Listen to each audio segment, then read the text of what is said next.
So hello friends, welcome back to my channel Shri moms tips. Sri moms టిప్స్లో ఈరోజు video వచ్చేసి pregnancy తర్వాత baby పుట్టిన తర్వాత నుంచి చాలా డౌట్స్ ఉంటాయన్నమాట మనకి. సో ఆ డౌట్స్ ఏంటంటే, ఆ డౌట్స్లో మెయిన్గా పిల్లలు చేయవలసిన యాక్టివిటీస్ మంత్లీ కొన్ని చేస్తూ ఉంటారు. వేరే పిల్లలేమో ఉల్టా పడడం, మెడలు నిలబడడం, నడవడం ఇలాంటివన్నీ చేస్తూ ఉంటే మన పిల్లలు ఒక 1 మంత్ వెనక్కి స్టెప్ వేస్తూ ఉంటారు. అంటే అందరూ ఉల్టా పడుతుంటే మనోడు పడడు, 1 మంత్ తర్వాత పడుతూ ఉంటాడు. సో ఇలాంటి ప్రాబ్లమ్స్ అన్నీ వస్తూ ఉంటే మనకి టెన్షన్ అవుతూ ఉంటుంది. సో నా బేబీ గ్రోత్ అనేది బాగాలేదు అని టెన్షన్ పడుతూ ఉంటాం అన్నమాట. సో ఖచ్చితంగా ప్రెగ్నెన్సీ తర్వాత మనకి మంత్లీ గ్రోత్ అనేది బాగుంటేనే మదర్స్ని మనం హ్యాపీగా ఉంటామన్నమాట. సో అందులో మెయిన్గా ఎక్కువ మంది చాలా అడుగుతున్నారు. అందులో నాకు నిన్నటి వీడియో అండ్ అంతకుముందు వీడియోస్కి కామెంట్స్, నిన్న వచ్చిన కామెంట్స్లో ఏంటంటే ఉల్టా పడట్లేరు, మా బేబీ ఇంకా కూడా ఉల్టా పడట్లేదు, మామూలుగా ఉల్టా పడడానికి ఏమైనా టిప్స్ ఉంటాయా అని అడుగుతున్నారనమాట. సో ఖచ్చితంగా ఉంటాయండి.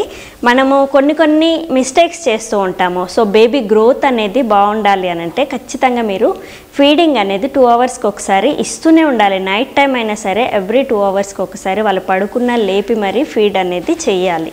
సో ఇలా చేస్తేనే వాళ్ళు మంత్లీ యాక్టివిటీస్ అనేవి కరెక్ట్గా చేస్తారు, వాళ్ళ వెయిట్ అనేది బాగుంటుంది, గ్రోత్ కూడా బాగుంటుంది.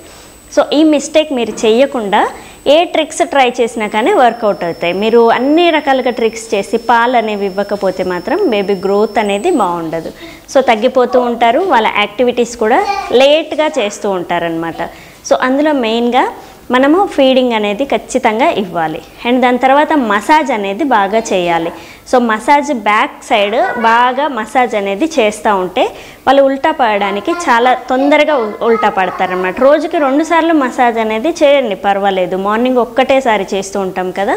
సో బేబీ బోన్స్ స్ట్రాంగ్గా ఉండాలి, బేబీ ఫ్లెక్సిబుల్గా ఉండాలి అంటే మాత్రం మీరు నెక్స్ట్ టైం కూడా ఈవినింగ్ టైం కూడా మసాజ్ అనేది చేసుకోవాలి.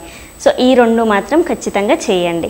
అండ్ దాని తర్వాత ఏంటంటే పిల్లల్ని ఎప్పుడు ఉల్టా పడుకోబెడుతూ ఉండాలి. అది వాళ్ళు నిద్రపోయినప్పుడు పడుకోబెట్టడం కాదు, మామూలుగా వాళ్ళు డేలో యాక్టివ్గా ఉన్నప్పుడు మీరు మీ అంతటా మీరు ఉల్టా పడుకోబెట్టండి.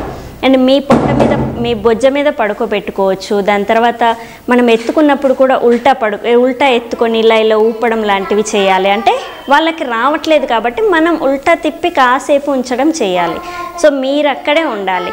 సో మీరు అక్కడే ఉండి కొంచెం వాళ్ళకి అటు ఇటు తిప్పుతూ ఉంటే, కొంచెం టర్న్ చేస్తూ ఉంటే వాళ్ళకి అలవాటు అయిపోతూ ఉంటుందన్నమాట.